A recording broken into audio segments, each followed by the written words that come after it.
Angela. I'm Leah. And we out here.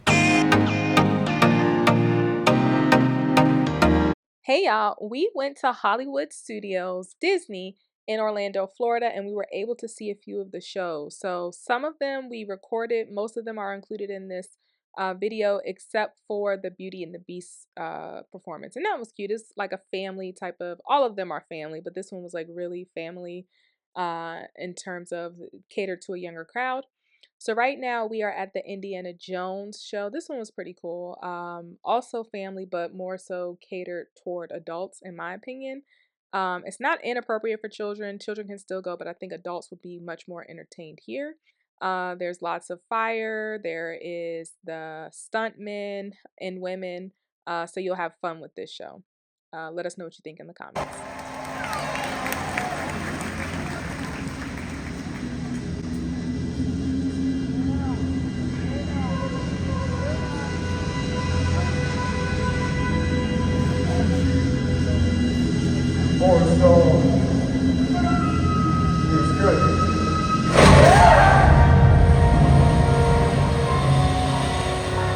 The setup here is great. It's in a large stadium, but it's still small enough to where, regardless of where you sit, you'll still have a good view. We sat towards the back because we got to the show pretty late, but we still had a really good view. So that's something to keep in mind. If you do want to sit up front, though, make sure you get to the shows early because they fill up pretty quickly.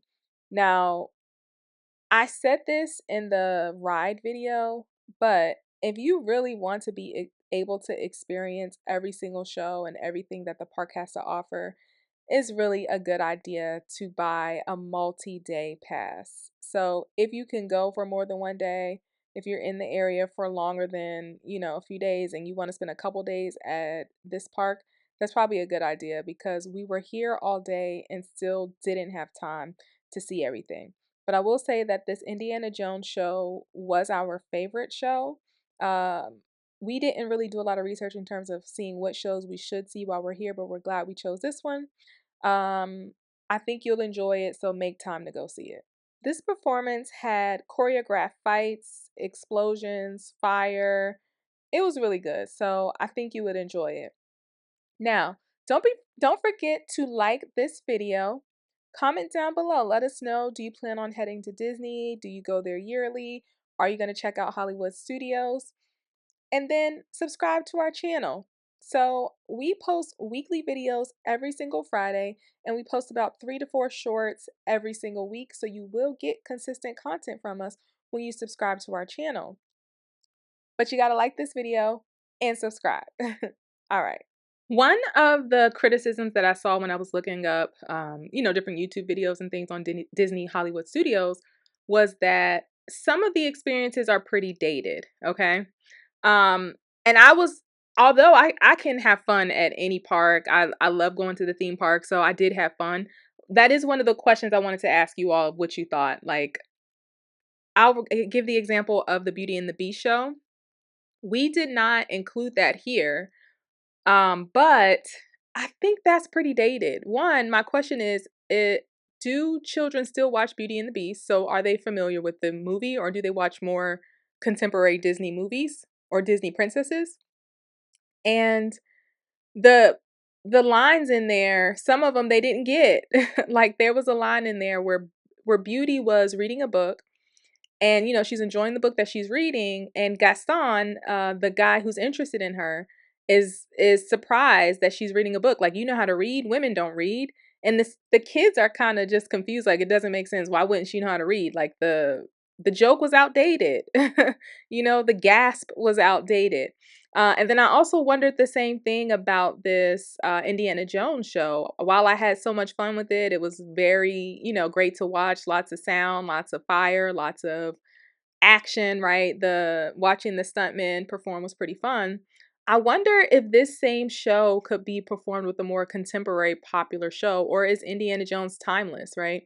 I'll be honest, I know who Indiana Jones is, and I know who, like, the movies. I've never actually seen any of the movies. Okay. So I wonder, maybe it might be a cultural thing, maybe it might just be me, maybe I'm the one that is left out in terms of just not in the loop here. But I'm just wondering, are some of the things at Hollywood Studios a little bit dated? Do they need to be updated to more contemporary shows, to more contemporary movies, to more contemporary experiences? You all let me know in the comments. Maybe it's just me.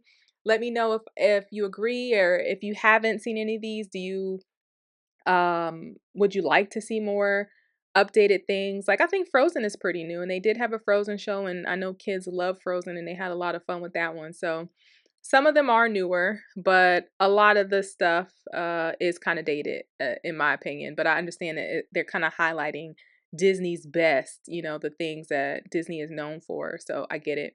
Even the Twilight Zone. I never actually watched the older series, like the black and white series, but I have saw like Jordan Peele's updated version of the Twilight Zone, and I loved it. And the Twilight Zone ride here at Disney Hollywood Studios was my favorite ride, right? So maybe it's not outdated. Maybe it's just like a flash to the past and kind of like memory lane. I don't know. You all let me know what you think.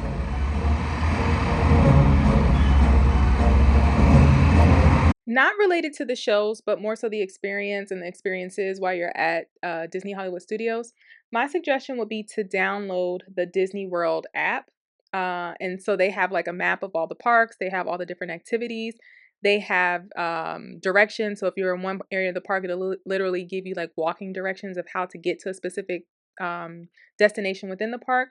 They also have all the wait times listed for the rides. So you can look at the ride and say, is it worth it to walk over there right now, or should we head somewhere else? You can also buy stuff in the app. So you can buy like things like their lightning passes where you can kind of jump the line. Those do sell out. So once you get the opportunity to purchase it, there's a window of opportunity. Like, you can only buy it at a certain period of time.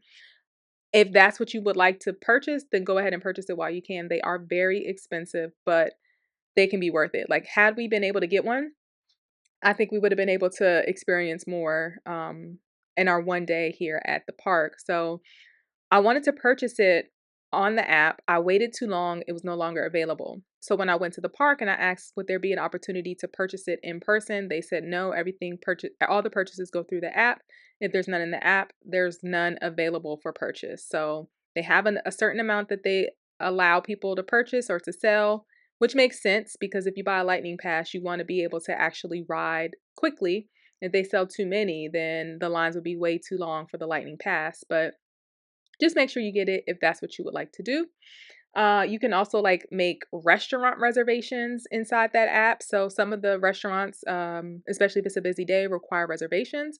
You can make those reservations in person, or you can make it on the app. On the app, you can also purchase things like your photos. So before you enter, you'll get like this little card. After you get off rides, like when you're on the ride, they take a photo of you. And then after you get off the ride, you can see the photo. You scan your card, and then that card is connected to your information on the app. And then on the app, the pictures that you took on the ride will show up. And then the pictures that you took throughout, like if people took pictures of you or whatever that work there, they'll show up on that app. And then you have the opportunity to purchase them if that's what you would like to do. So the app is free. So I'm not going to lie. Angela and I were both asleep for the majority of this show. This is the Frozen show. The kids loved it though. It was full of children. They enjoyed it. They had fun. It is inside, so there's air conditioning. The seats are comfortable, but it's dark. The lights are out. And it's like a sing along. So the children who have seen the movie can sing along, and they have like a little storyline that goes with it. But for you would think that the main character would be out for the most part, but she wasn't really out. They did have the Let It Go at the end and the fake snow, which was really nice and entertaining. The kids loved it. It was a good show. Now, this was kind of cool too. I don't remember what this is called, but it is held at nighttime. They have a few of these showings, and it is played outside of the Chinese theater. And it is, you kind of sit outside. You can sit, you can stand. And then they have like clips of the most famous Disney productions going, and it's really good. They have fireworks that go along with it, and it kind of tells the story of the history and the contributions of Disney. It's really good. I think you'll enjoy it. They actually started playing this early because one of the shows was canceled, and then a lot of people came from that show to this area, so they had a few more playings of this that night. Again, fully family friendly, anyone can participate. Now, we hope you enjoyed this video. Please let us know what you think in the comments, and don't forget to subscribe to our channel for more videos like this, as well as videos every single Friday. It's been sweet. Check us out next week when we out here in these streets. Peace.